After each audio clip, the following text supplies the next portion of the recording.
Number option हमारा right answer हो जाएगा। ये जो सिंबल है ना, ये किसका है? दीवार पर लगे लैंप का पूरा CBT electrician first year exam यही क्वेश्चन आएगा।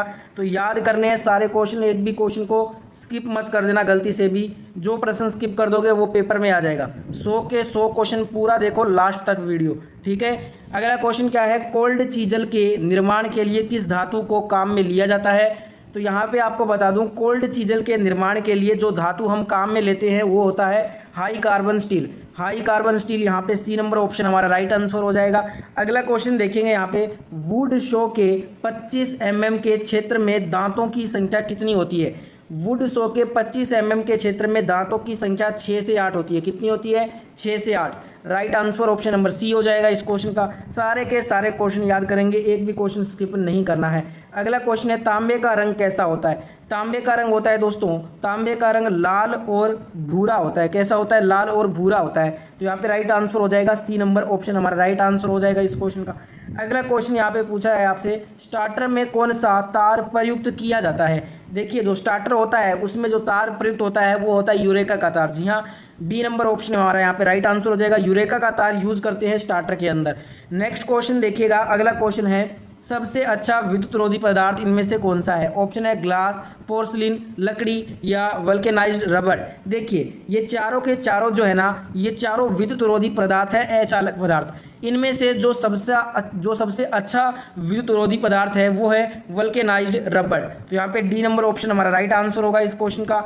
अगला क्वेश्चन देखिएगा, अर्धचालक पदार्थों की चालकता की परास का मान कितना होता है? देखिए, अर्धचालक पदार्थों की चालकता की जो परास होती है वो 10⁻⁷ से 10 mho प्रति मीटर होता है। सी नंबर ऑप्शन हमारा राइट आंसर हो जाएगा। वीडियो को जिसने भी लाइक नहीं किया है, तो आपके लिए इतना ज़्यादा मेहनत कर रहा हूं, तो सभी प्यारे दोस्त एक बार वीडियो को लाइक कर दो और इस वीडियो को अपने सभी फर्स्ट ईयर के इलेक्ट्रीशियन के दोस्तों तक जरूर पहुंचाना है। ज़्यादा से ज़्यादा शेयर करना, जितने भी ग्रुप है आपके दोस्तों के सभी में इस वीडियो को फैला दो। आपके दोस्त की मदद हो जाएगी अगर आप ये वीडियो उन तक शेयर कर देते हैं। चैनल को सब्सक्राइब भी कर लीजिएगा ITI की रोजाना वीडियो देखने के लिए। अगला क्वेश्चन है, सोल्डरिंग करने के लिए सबसे पहले क्या कार्य किया जाता है? ऑप्शन है टीनिंग किया जाता है, टेकिंग किया जाता है, फ्लोटिंग किया जाता है या फ्लक्स लगाया जाता है। देखिए, सोल्डरिंग करने से सबसे पहले जो कार्य करते हैं वो टीनिंग करते हैं, ठीक है। सोल्डरिंग करने के लिए सबसे पहले टीनिंग किया जाता है। ए नंबर ऑप्शन यहाँ पे हमारा राइट आंसर हो जाएगा।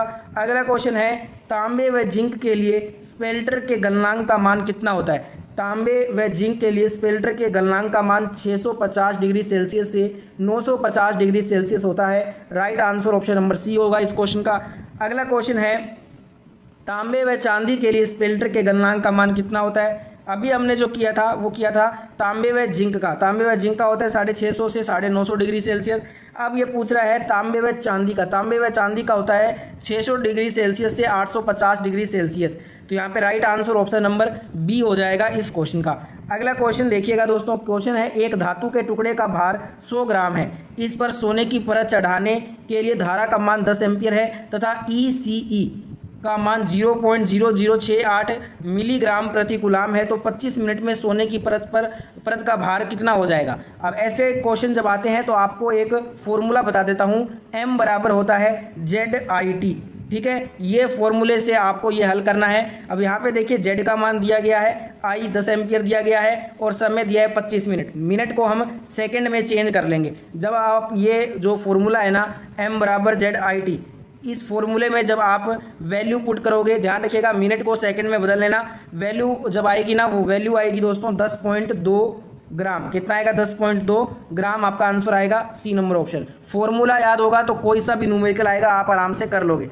अगला क्वेश्चन देखिएगा, लेड एसिड बैटरी के टर्मिनल बनाने में प्रयुक्त किया जाता है। ऑप्शन है तांबे का, सीसा का, जस्ता का या ये सभी। देखिए, जो लेड एसिड बैटरी होता है ना, उसके टर्मिनल बनाने के लिए हम सीसा का यूज करते हैं। Right answer option number B हो जाएगा इस क्वेश्चन का। नेक्स्ट क्वेश्चन देख लेते हैं फटाफट से। अगला क्वेश्चन क्या है, रासायनिक अपघटन में प्रयुक्त धनात्मक इलेक्ट्रोड को क्या कहा जाता है? देखिए, रासायनिक अपघटन में प्रयुक्त जो धनात्मक इलेक्ट्रोड है इसको एनोड कहा जाता है। क्या कहा जाता है? एनोड। बी नंबर ऑप्शन यहाँ पे हमारा राइट आंसर हो जाएगा। देखिए, रासायनिक अपघटन में धनात्मक इलेक्ट्रोड तो एनोड कहलाता है और रासायनिक अपघटन में जो ऋणात्मक इलेक्ट्रोड होता है ना, ऋणात्मक इलेक्ट्रोड, उसको क्या बोलते हैं? उसको बोलते हैं कैथोड। तो रासायनिक अपघटन में धनात्मक इलेक्ट्रोड एनोड और ऋणात्मक जो इलेक्ट्रोड होता है वो कैथोड कहलाता है। ठीक है, अगला क्वेश्चन देखिएगा, बैटरी चार्जिंग अवस्था को चेक किया जाता है। ऑप्शन है फेज टेस्टर से, माइक्रोमीटर से, हाइड्रोमीटर से या टोंग टेस्टर से। देखिए जो बैटरी चार्जिंग अवस्था होती है इसको हाइड्रोमीटर से चेक किया जाता है। सी नंबर ऑप्शन हमारा राइट आंसर हो जाएगा। सारे क्वेश्चन याद करेंगे, एक भी क्वेश्चन को स्किप मत कर देना। ये जो आपके लिए मैं 100 MCQ क्वेश्चन लेकर आया हूँ, ये आपका फर्स्ट ईयर का दोस्तों जो CBT एग्ज़ाम होगा इस साल का, उसमें इलेक्ट्रीशियन थ्योरी के ये 100 MCQ ही पूछे जाएंगे। अगर आपको फर्स्ट ईयर का CBT एग्ज़ाम अच्छे नंबर से पास होना है तो ये 100 के 100 MCQ आप पूरे के पूरे याद करके जाओ, अच्छे नंबर से पास हो जाओगे। तो एक भी क्वेश्चन को स्किप भूल के भी मत कर दीजिएगा, पूरा वीडियो लास्ट तक देखना है। क्वेश्चन है अगला, विद्युत परिपथ में इलेक्ट्रॉनों के बहाव में आने वाली बाधा क्या कहलाती है? विद्युत परिपथ में इलेक्ट्रॉनों के बहाव में आने वाली बाधा को हम प्रतिरोध कहते हैं। सी नंबर ऑप्शन यहाँ पे राइट आंसर हो जाएगा। अगला क्वेश्चन है, निम्न में से विद्युत की चालक गैस कौन सी है? विद्युत की चालक गैस यहाँ पे नियोन, हीलियम, ऑर्गन, ये तीनों की तीनों गैस विद्युत की चालक होती हैं। Right answer option number D होगा, ये सभी। अगला क्वेश्चन देखिएगा, निम्न में से विद्युत ऋणात्मक गैस कौन सी है? Sulphur, hexachloride, oxygen, hydrogen, organ. देखिए दोस्तों विद्युत ऋणात्मक गैस सल्फर हेक्साक्लोराइड को कहा जाता है। ए नंबर ऑप्शन यहाँ पे राइट आंसर होगा। अगला क्वेश्चन देखते हैं। क्वेश्चन आपसे कह रहा है कि फ्लक्स का कार्य क्या होता है? देखिए ऑप्शन है सोल्डर को पिघलाने का, सतह को ऑक्सीडेशन से बचाने का, जॉइंट को मजबूती देने का, ए और बी दोनों। फ्लक्स का कार्य होता है सोल्डर को पिघलाना और सतह को ऑक्सीडेशन से बचाना, तो यहाँ पे राइट आंसर होगा डी नंबर ऑप्शन, ए और बी दोनों। अगला क्वेश्चन देखते हैं। क्वेश्चन है प्लेटिनोइड में टंगस्टन की प्रतिशत मात्रा कितनी होती है? देखिए प्लेटिनोइड में टंगस्टन की जो प्रतिशत मात्रा होती है वो 1% होती है। कितनी होती है? 1%। तो यहाँ पे डी नंबर ऑप्शन हमारा राइट आंसर हो जाएगा इस क्वेश्चन का। अगला क्वेश्चन है, पत्थर की दीवार में छेद करने के लिए किस औजार को काम में लिया जाता है? देखिए पत्थर की दीवार में छेद करने के लिए जो हम औजार काम में लेते हैं वो होता है रोल प्लग। राल प्लग का यूज़ करते हैं पत्थर की दीवार में छेद करने के लिए। बी नंबर ऑप्शन यहाँ पे राइट आंसर होगा इस क्वेश्चन का। अगला क्वेश्चन देखिएगा दोस्तों, क्वेश्चन है इंटरमीडिएट स्विच का प्रतीक चिन्ह बताइए। यहाँ पे आपको जो चिन्ह दिए गए हैं इनमें से हमें बताना है कौन सा इंटरमीडिएट स्विच है। तो देखिए ए नंबर ऑप्शन जो है ये भी आपका इंटरमीडिएट स्विच है। इसके बाद में जो हमारा सी नंबर ऑप्शन है ना, ये भी इंटरमीडिएट स्विच है। इसे भी इंटरमीडिएट स्विच बोलते हैं, इसे भी इंटरमीडिएट स्विच बोलते हैं। तो ये ए और सी दोनों सिंबल इंटरमीडिएट स्विच के हैं। राइट आंसर हो जाएगा डी नंबर ऑप्शन, ANC। ठीक है, अगला क्वेश्चन देखिएगा दोस्तों। क्वेश्चन है सोडा एसिड अग्निशामक यंत्र की आकृति कैसी होती है? सोडा एसिड अग्निशामक यंत्र की आकृति दोस्तों शंकु आकार की होती है। सी नंबर ऑप्शन यहाँ पे राइट आंसर हो जाएगा। सारे के सारे क्वेश्चन याद करेंगे, एक भी क्वेश्चन को नहीं छोड़ना है, पूरा पेपर इसमें से आएगा। अगला क्वेश्चन है, निम्न में से भारत का स्टैंडर्ड संगठन कौन सा है? तो भारत का जो स्टैंडर्ड संगठन है इसको बोलते हैं BIS। किसको बोलते हैं? BIS को बोलते हैं। इसका फुल फॉर्म होता है ब्यूरो इंडियन स्टैंडर्ड। तो यहाँ पे right answer option number B होगा इस क्वेश्चन का। अगला क्वेश्चन देखिएगा दोस्तों। अगला क्वेश्चन है हेक्सा ब्लेड किसका बना होता है? हेक्सा ब्लेड की बात करूं तो ये हाई कार्बन स्टील का बना होता है, उच्च कार्बन इस्पात का। ए नंबर ऑप्शन यहाँ पे राइट आंसर हो जाएगा। अगला क्वेश्चन देखिएगा, अधिक गेज के तारों को काटने में कौन सा प्लायर प्रयुक्त किया जाता है? अधिक गेज के तारों को काटने में जो प्लायर यूज होता है उसे कटिंग प्लायर बोलते हैं। ए नंबर ऑप्शन यहाँ पे राइट आंसर हो जाएगा। फटाफट से आंसर बता रहा हूँ, एग्जाम में समय बहुत कम बचा है, इसलिए सारे के सारे आंसर नोट डाउन करते रहिए, बाद में रिवीजन करने में हेल्प होगा। अगला क्वेश्चन है, तेल की परावैद्युत सामर्थ्य का मान कितना होता है? तो तेल की परावैद्युत सामर्थ्य का मान होता है 3.8 kV प्रति mm। कितना होता है? 3.8 kV बटा mm होता है। बी नंबर ऑप्शन यहाँ पे राइट आंसर हो जाएगा। अगला क्वेश्चन है, एल्यूमिनियम की विद्युत चालकता का मान कितना होता है? एल्यूमिनियम की विद्युत चालकता का मान होता है 36 मोह प्रति मीटर। ये होता है एल्यूमिनियम की विद्युत चालकता का मान। सी नंबर ऑप्शन यहाँ पे राइट आंसर हो जाएगा। अगला क्वेश्चन है, स्ट्रैंडेड तार कहाँ लगाए जाते हैं? दोस्तों स्ट्रैंडेड जो तार हैं ये ओवरहेड लाइन में लगाए जाते हैं। बी नंबर ऑप्शन यहाँ पे राइट आंसर हो जाएगा। अगला क्वेश्चन देखिएगा। क्वेश्चन है, सॉफ्ट सोल्डरिंग में कौन सा फ्लक्स प्रयोग किया जाता है? सॉफ्ट सोल्डरिंग में जो फ्लक्स प्रयोग किया जाता है वो होता है नौसादर। कौन सा होता है? नौसादर होता है। सॉफ्ट सोल्डरिंग में नौसादर फ्लक्स प्रयोग होता है। सी नंबर ऑप्शन यहाँ पे राइट आंसर हो जाएगा। अगला क्वेश्चन है, ब्रेजिंग में फ्लक्स के रूप में किसका प्रयोग होता है? सॉफ्ट सोल्डरिंग में तो नौसादर यूज होता है। ब्रेजिंग में जो फ्लक्स यूज होता है ना ब्रेजिंग के अंदर, वो सुहागा होता है। कौन सा होता है? सुहागा होता है। बी नंबर ऑप्शन यहाँ पे राइट आंसर हो जाएगा। अगला क्वेश्चन देखिएगा, विद्युत धारा की इकाई का मात्रक क्या होता है? विद्युत धारा की इकाई का मात्रक होता है एम्पियर। क्या होता है? Ampere. D number option right हो जाएगा। कूलाम जो है ये विद्युत आवेश का इकाई है, वोल्ट ये वोल्टेज का है, जूल जो है वो कार्य और ऊर्जा का इकाई होता है। अगला क्वेश्चन है, गतिशील विद्युत उत्पन्न करने में कौन सा प्रभाव सहायक होता है? देखिए, गतिशील विद्युत उत्पन्न करने में जो प्रभाव सहायक होता है वो रासायनिक भी होता है, तापीय भी होता है, चुंबकीय भी होता है। तो रासायनिक प्रभाव, तापीय प्रभाव, चुंबकीय प्रभाव तीनों होते हैं। Right answer option number D हो जाएगा ये सभी। नेक्स्ट क्वेश्चन देख लेते हैं। अगला क्वेश्चन है, विद्युत अपघट्य किनका मिश्रण होता है? देखिए, ऑप्शन है अम्ल प्लस पानी का घोल, शुद्ध जल का, मिट्टी का तेल का, या अल्कोहल का। देखिए, जो विद्युत अपघट्य होता है ना, ये दोस्तों अम्ल और पानी का घोल का मिश्रण होता है। ए नंबर ऑप्शन यहाँ पे राइट आंसर हो जाएगा। अगला क्वेश्चन देखिएगा, बुनसेन सेल का विद्युत वाहक बल का मान बताइए। बुनसेन सेल के विद्युत वाहक बल का ईएमएफ जो होता है ना, वो कितना होता है बुनसेन सेल का? तो ये आप कहोगे 2 वोल्टेज होता है। कितना होता है? 2 वोल्टेज होता है। सी नंबर ऑप्शन यहाँ पे राइट आंसर हो जाएगा। अगला क्वेश्चन है, द्वितीयक सेल का चुनाव कीजिए। ऑप्शन है लो nickel cell, lead acid cell, Daniell cell, या ए और बी दोनों। जो द्वितीयक सेल होगा सेकेंडरी सेल, ये एक तो लो निकल सेल हो जाएगा, एक लेड एसिड सेल, ये दोनों के दोनों क्या है? सेकेंडरी सेल है। तो right answer option number D होगा, ए एंड बी दोनों। डेनियल सेल एक प्राथमिक सेल होता है, ध्यान रखिएगा। अगला क्वेश्चन क्या है? क्वेश्चन पूछ रहा है, कार्य सतह से चिकनाई हटाने के लिए प्रयोग किया जाने वाला रासायनिक पदार्थ कौन सा होता है? कार्य सतह से चिकनाई हटाने के लिए प्रयोग किया जाने वाला रासायनिक पदार्थ हम एल्केलाइन को बोलते हैं, एल्केलाइन।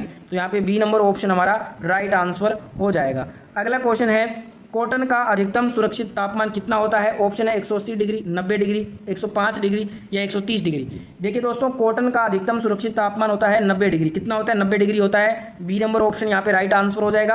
अगला क्वेश्चन है, पिन विद्युत रोधक को कितने किलो वोल्ट की सिरोपरी लाइन में प्रयुक्त किया जाता है? जो पिन विद्युत रोधक होते हैं, पिन इंसुलेटर, ये 33 केवी सिरोपरी लाइन में प्रयुक्त किया जाता है। बी नंबर ऑप्शन यहाँ पे राइट आंसर हो जाएगा। अगला क्वेश्चन है, आवर्त सारणी में वर्ग एफ का कुचालक पदार्थ कौन सा होता है? आवर्त सारणी में वर्ग एफ का जो कुचालक पदार्थ होता है वो दोस्तों आपका होता है, देखिए, एस्बेस्टस भी होता है, कांच भी होता है, माइका भी होता है। तो आवर्त सारणी वर्ग एफ में एस्बेस्टस, कांच, माइका तीनों पदार्थ कुचालक पदार्थ आते हैं वर्ग एफ के अंदर। राइट आंसर हो जाएगा डी नंबर ऑप्शन ये सभी। अगला क्वेश्चन देखिएगा, क्वेश्चन है, विद्युत रोधक किसका बना होता है? तो ऑप्शन है दृढ़ कांच, पोर्सलिन, ए और बी दोनों, दृढ़ प्लास्टिक। विद्युत रोधक जो है अचालक, ये दृढ़ कांच और पोर्सलिन दोनों का बना होता है। Right answer option number C हो जाएगा, ए और बी दोनों। सारे के सारे प्रश्न याद करेंगे, एक भी प्रश्न को नहीं छोड़ना है। पूरा का पूरा फर्स्ट ईयर का सीबीटी इलेक्ट्रीशियन का पेपर इस साल यही पूछा जाएगा। तो सारे क्वेश्चन याद कर लो, अच्छे नंबर से पास हो जाओगे। अगला क्वेश्चन है, प्राथमिक उपचार में प्रयुक्त सामग्री को बताइए। प्राथमिक उपचार में जो सामग्री प्रयुक्त होती है वो दोस्तों आपको मैं बता दूं, डिटोल भी होती है, टीचर आयोडीन भी होती है, बर्नोल भी होती है। डिटोल, टीचर आयोडीन, बर्नोल, ये तीनों ही प्राथमिक उपचार में प्रयुक्त सामग्री है। Right answer option number D हो जाएगा ये सभी। अगला क्वेश्चन देखिएगा, क्वेश्चन आपसे पूछा जा रहा है, धूम्रपान निषेध का प्रतीक चिन्ह क्या है? यहाँ पे हमें बताना है कौन सा चिन्ह धूम्रपान निषेध का है। तो धूम्रपान निषेध का चिन्ह हो जाएगा सी नंबर ऑप्शन। ये सिंबल वाले क्वेश्चन वेरी वेरी इंपॉर्टेंट होते हैं, एग्जाम में बार बार पूछा जाता है। अगला क्वेश्चन देखिएगा, फर्स्ट एंड बॉक्स में घाव भरने की कौन सी ट्यूब रखी जाती है? तो फर्स्ट एंड जो बॉक्स होता है ना, फर्स्ट एड बॉक्स, इसमें घाव भरने की जो ट्यूब होती है वो बीटाडीन ट्यूब होती है, बीटाडीन। डी नंबर ऑप्शन यहाँ पे राइट आंसर हो जाएगा इस क्वेश्चन का। अगला क्वेश्चन है, लकड़ी या जूट से लगी आग के बाद कौन सी श्रेणी का प्राथमिक उपचार दिया जाना चाहिए? लकड़ी या जूट से लगी आग के बाद हमें श्रेणी ए का प्राथमिक उपचार दिया जाना चाहिए। बी नंबर ऑप्शन यहाँ पे हमारा राइट आंसर होगा इस क्वेश्चन का। अगला क्वेश्चन है, हैमर को काम में लेते समय कौन सी सावधानियां बरतनी चाहिए? ऑप्शन बी नंबर राइट हो जाएगा, हैंडल के आखिरी छोर को हाथ में पकड़ेंगे, ये सावधानी हमें बरतनी चाहिए हैमर को काम में लेते समय। बी नंबर ऑप्शन यहाँ पे राइट आंसर हो जाएगा इस क्वेश्चन का। अगला क्वेश्चन है, वार्निश ऑयल के पराविद्युत सामर्थ्य का मान कितना होता है? वार्निश ऑयल के पराविद्युत सामर्थ्य का मान होता है 30.40 kV प्रति mm। Right answer option number A हुआ इस क्वेश्चन का। अगला क्वेश्चन है, मैंगनीज में निकिल की प्रतिशत मात्रा कितनी होती है? यहाँ पे मैंगनीज नहीं है दोस्तों, मिस प्रिंट हुआ है थोड़ा सा, ये इसको मैंगनीन कर लो आप, ये मैंगनीन है, मैंगनीज नहीं है, ठीक है। तो मैंगनीन में निकिल की प्रतिशत मात्रा होती है 4%। मैंगनीन में निकिल की प्रतिशत मात्रा 4% होती है। सी नंबर ऑप्शन यहाँ पे राइट आंसर हो जाएगा। अगला क्वेश्चन है, एल्यूमिनियम की चालकता कितनी प्रतिशत होती है? एल्यूमिनियम की चालकता 60% होती है। ए नंबर ऑप्शन यहाँ पे राइट आंसर हो जाएगा। अगला क्वेश्चन है, सोल्डरिंग में काम में ली जाने वाली सामग्री कौन सी है?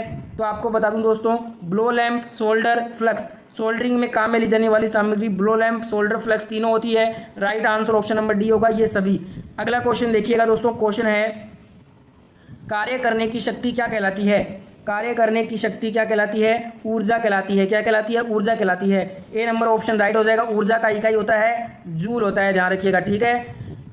नेक्स्ट क्वेश्चन देखिएगा। क्वेश्चन है किसी वस्तु का द्रव्यमान 100 kg है तथा उसका वेग 1 मीटर पर सेकंड है या फिर प्रति सेंटीमीटर है, तो उसकी गतिज ऊर्जा का मान क्या होगा? अब मैंने गतिज ऊर्जा का फॉर्मूला आपको इसी वीडियो में बताया है, 1/2 mv², ये गतिज ऊर्जा का फॉर्मूला होता है। अब हमें वैल्यू पुट करना है। m का मान कितना है? 100 दिया है। वेग कितना है?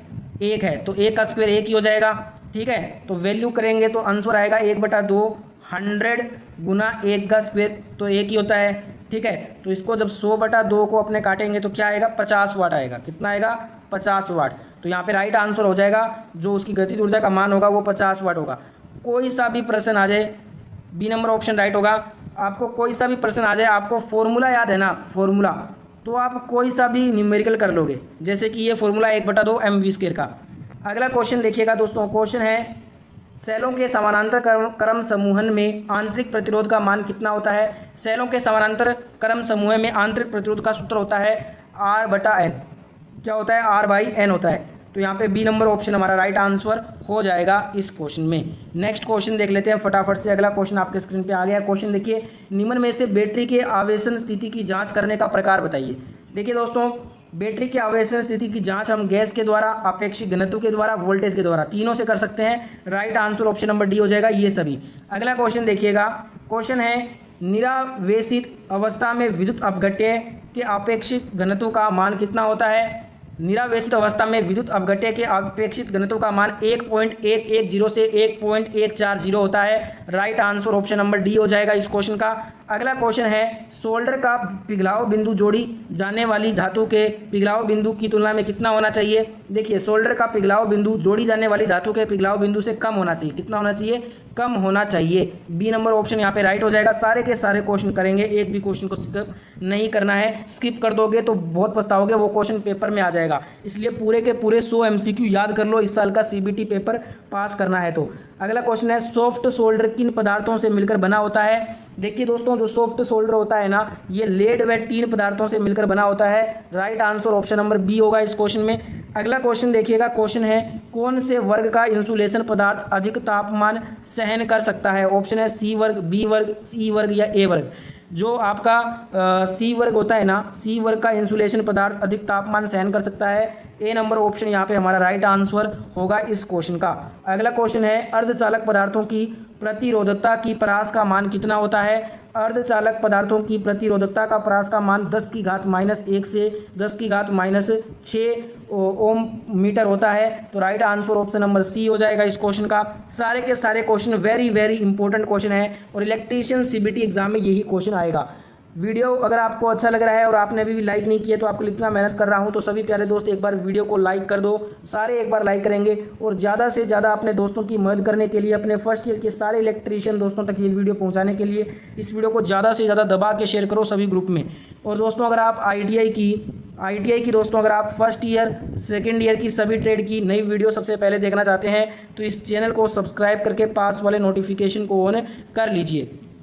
नेक्स्ट क्वेश्चन देखिएगा दोस्तों। क्वेश्चन है निम्न में से किट कैट फ्यूज के आधार व कैरियर का निर्माण किस पदार्थ का उपयोग करके बनाया जाता है? किट कैट फ्यूज के आधार व कैरियर निर्माण जो है ना, हम पोर्सिलिन पदार्थ का उपयोग करते हैं इसमें। सी नंबर ऑप्शन यहाँ पे हमारा राइट आंसर हो जाएगा। अगला क्वेश्चन देखिएगा। बैटन कैसिंग कैपिंग के अंदर लकड़ी को घिसने के लिए किस फाइल का प्रयोग किया जाता है? दोस्तों, बैटन कैसिंग कैपिंग के अंदर लकड़ी को घिसने के लिए हम वुड रास्ट फाइल का यूज़ करते हैं। किसका? वुड रास्ट फाइल का। ए नंबर ऑप्शन यहाँ पे हमारा राइट आंसर हो जाएगा इस क्वेश्चन का। अगला क्वेश्चन है लकड़ी में छेद करने के लिए कौन सा औजार प्रयुक्त किया जाता है? ऑप्शन है ओगर का, जिमलेट का, स्पेनर का या ए और बी दोनों। देखिए, लकड़ी में छेद करने के लिए हम ओगर और जिमलेट दोनों औजार का यूज़ करते हैं। तो right answer option number D होगा, ए और बी दोनों। अगला क्वेश्चन देखिएगा दोस्तों। चौक का प्रतीक चिन्ह बताइए। यहाँ पे आपको सिंबल दिया गया है, इसमें आपको चौक का सिंबल बताना है कि कौन सा चौक का सिंबल है।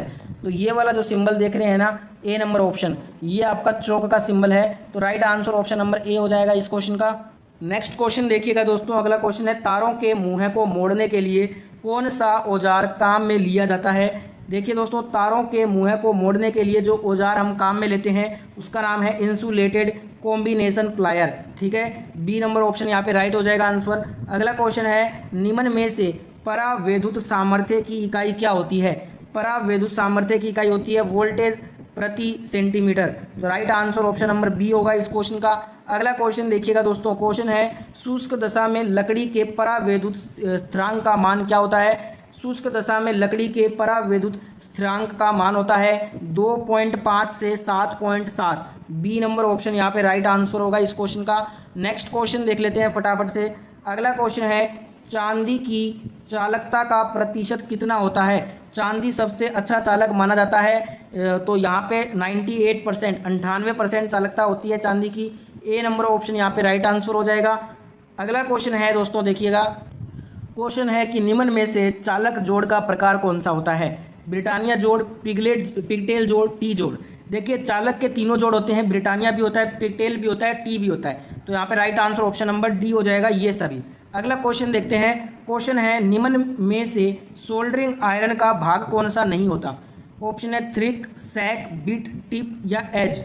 देखिए दोस्तों, बिट, टिप, एज और शेक ये तीनों ही सोल्डरिंग आयरन के भाग होते हैं। थ्रिक कोई भी सोल्डरिंग आयरन का भाग नहीं होता है। तो राइट आंसर हो जाएगा ए नंबर ऑप्शन यहाँ पे राइट आंसर हो जाएगा। अगला क्वेश्चन है, फ्लक्स की कितनी अवस्थाएं होती हैं? ऑप्शन है द्रव्य, पाउडर, पेस्ट, ये सभी। तो आपको बता दूं, द्रव, पाउडर, पेस्ट, फ्लक्स की तीनों अवस्थाएं होती हैं। तो right answer option number D हो जाएगा, ये सभी। अगला क्वेश्चन देखिएगा, सिल्वर नाइट्रेट के घोल में प्रति 8 एम्पियर की धारा चलने पर 5 मिनट में 15.32 ग्राम चांदी जमा हो जाती है। तो ECE का मान कितना होगा? मैंने अभी एक न्यूमेरिकल करवाया था इसी वीडियो में। M बराबर क्या होता है? ZIT। ये फॉर्मूला पे आपको वैल्यू पुट करना है। आप जब वैल्यू लगाओगे तो आंसर आएगा आपका 0.00063 mg प्रति कूलाम, मिलीग्राम प्रति कूलाम। ये आंसर आएगा सी नंबर ऑप्शन। फॉर्मूला याद रख लो, इसका फॉर्मूला होता है M बराबर ZIT। ठीक है, यहाँ पे Z का मान भी दिया गया है, I का मान दिया है 8 एम्पियर, टाइम आपको 5 मिनट दिया है तो उसको सेकंड में चेंज कर लेना। जब भी मिनट में दिया हो टाइम उसको सेकंड में चेंज करना होता है, ध्यान रखिएगा। आंसर आएगा सी नंबर ऑप्शन। अगला क्वेश्चन करते हैं। क्वेश्चन मैं आपसे पूछ रहा है, सेल की पूर्ण चार्जिंग होने पर उसके वोल्टेज का मान कितना होता है? ऑप्शन है 2.5 वोल्टेज, 1.5 वोल्टेज, 3 वोल्टेज या 1.7 वोल्टेज। सेल की पूर्ण चार्जिंग होने पर उसका वोल्टेज होता है 1.5 voltage. Right answer option number B हो जाएगा इस क्वेश्चन का। अगला क्वेश्चन देखिएगा दोस्तों, गतिज ऊर्जा का सूत्र मैंने आपको अभी बताया था 1/2 mv²। ये होता है गतिज ऊर्जा का फॉर्मूला। बी नंबर ऑप्शन यहाँ पे हमारा राइट आंसर हो जाएगा। अगला क्वेश्चन है, निम्न में से यांत्रिक ऊर्जा के प्रकार कौन कौन से हैं? स्थितिज ऊर्जा, गतिज ऊर्जा, ताप ऊर्जा या ए और बी दोनों। देखिए, यांत्रिक ऊर्जा दो प्रकार की होती है, एक तो होती है स्थितिज ऊर्जा, एक होती है गतिज ऊर्जा। तो राइट आंसर हो जाएगा डी नंबर ऑप्शन, ANB दोनों। अगला क्वेश्चन देखिएगा दोस्तों, क्वेश्चन है, पीतल धातु के लिए प्रयुक्त सोल्डर में टिन की मात्रा कितनी प्रतिशत होती है? पीतल धातु के लिए प्रयुक्त सोल्डर में टिन की मात्रा 66% होती है। डी नंबर ऑप्शन यहाँ पे राइट आंसर होगा। अगला क्वेश्चन है, सोल्डरिंग जॉइंट किस प्रकार का होता है? ऑप्शन है अधिक ताप सहन करने वाला, वेल्ड जॉइंट को मजबूत से अधिक भार सहन करने वाला, ब्रेज्ड जॉइंट से कमज़ोर। देखिए, सोल्डरिंग जॉइंट जो है ना, ये ब्रेज्ड जॉइंट से कमज़ोर होता है। Right answer option number D होगा। फटाफट से सारे आंसर बता रहा हूँ, आप नोटबुक में नोट डाउन कर लो। आपका एग्जाम बहुत ही पास में है, इसलिए सारे आंसर बाद में रिवीजन करने के लिए नोट डाउन करते रहिए। अगला क्वेश्चन है, निम्न में से सबसे अच्छा कुचालक पदार्थ कौन सा है? Porcelain, mica, bakelite, glass. देखिए, ये चारों के चारों पदार्थ कुचालक हैं, पर सबसे अच्छा जो कुचालक पदार्थ है वो है बेकेलाइट। सी नंबर ऑप्शन यहाँ पे राइट आंसर हो जाएगा। अगला क्वेश्चन है, निम्न में से चालक पदार्थ कौन सा है? बेकेलाइट तो अचालक है, कांच भी अचालक है, तो यहाँ पे बचा क्या? नाइक्रोम। नाइक्रोम एक चालक पदार्थ होता है। Right answer option number B होगा इस क्वेश्चन का। अगला क्वेश्चन देखिएगा, ब्लो लैंप निम्न में से किस प्रकार की धातु का बना होता है? ऑप्शन है स्टील, तांबे, लोहे या ये सभी। देखिए, ब्लो लैंप जो है दोस्तों, ये आपका तांबे की धातु का बना होता है। बी नंबर ऑप्शन यहाँ पे हमारा राइट आंसर हो जाएगा। अगला क्वेश्चन है, बोल्ट कसने में किस टूल को काम में लिया जाता है? ऑप्शन है एडजस्टेबल रिंच का, स्पेनर सेट का, स्क्रू ड्राइवर या ए और बी दोनों। दोस्तों, बोल्ट कसने के लिए हम एडजस्टेबल रिंच और स्पेनर सेट दोनों का प्रयोग करते हैं। Right answer option number D हो जाएगा, ए और बी दोनों। अगला क्वेश्चन देखिएगा, फोम टाइप यंत्र का प्रयोग किस कार्य के लिए किया जाता है? ऑप्शन है कपड़े से लगी आग बुझाने के लिए, बिजली की आग बुझाने के लिए, पेट्रोल से लगी आग बुझाने के लिए, इनमें से कोई नहीं। एक क्वेश्चन आपको मालूम है, हर वीडियो में मैं होमवर्क क्वेश्चन रखता हूं जिसका आंसर मैं नहीं बताता, बल्कि आप जो वीडियो देख रहे हैं आप सभी दोस्त बताते हैं कमेंट में। तो ये आज का है होमवर्क क्वेश्चन। जी हाँ दोस्तों, ये होमवर्क क्वेश्चन है। इसका जो भी आंसर है, जिनको भी मालूम है इसका आंसर, वो सभी बताएंगे कमेंट में। मैं वीडियो के कमेंट चेक करूँगा और देखूँगा किनको इसका आंसर मालूम है, तो सभी इसका आंसर कमेंट जरूर कीजिएगा। अगला क्वेश्चन देखिए दोस्तों, क्वेश्चन है बिजली से लगी आग बुझाने के लिए क्या डालना चाहिए? बिजली से लगी आग बुझाने के लिए हमें उस पर रेत डालना चाहिए जिससे कि वो जल्दी बुझे। तो यहाँ पे बी नंबर ऑप्शन हमारा राइट आंसर हो जाएगा इस क्वेश्चन में। अगला क्वेश्चन देखिएगा, कुचालक पदार्थों के वर्जित ऊर्जा अंतराल का मान कितना होता है? ऑप्शन है 8 EV, 6 EV, 6.5 EV या 7 EV। कुचालक पदार्थों के वर्जित ऊर्जा अंतराल का मान होता है 6 electron volt. Right answer option number B हो जाएगा। ठीक है, अगला क्वेश्चन है, कॉपर की प्रतिरोधकता का मान कितना होता है? दोस्तों कॉपर की प्रतिरोधकता का मान होता है 1.7 × 10⁻⁻6 ओम सेमी। 1.7 × 10⁻⁻6 ओम सेमी होता है कॉपर की प्रतिरोधकता। डी नंबर ऑप्शन यहाँ पे हमारा राइट आंसर हो जाएगा इस क्वेश्चन का। अगला क्वेश्चन देखिएगा, हार्ड सोल्डर के गलनांक बिंदु की परास का मान क्या होता है? हार्ड सोल्डर के गलनांक बिंदु की परास का मान होता है 350 डिग्री सेल्सियस से 500 डिग्री। कितना होता है? 350 डिग्री सेल्सियस से 500 डिग्री सेल्सियस होता है। बी नंबर ऑप्शन यहाँ पे राइट आंसर हो जाएगा।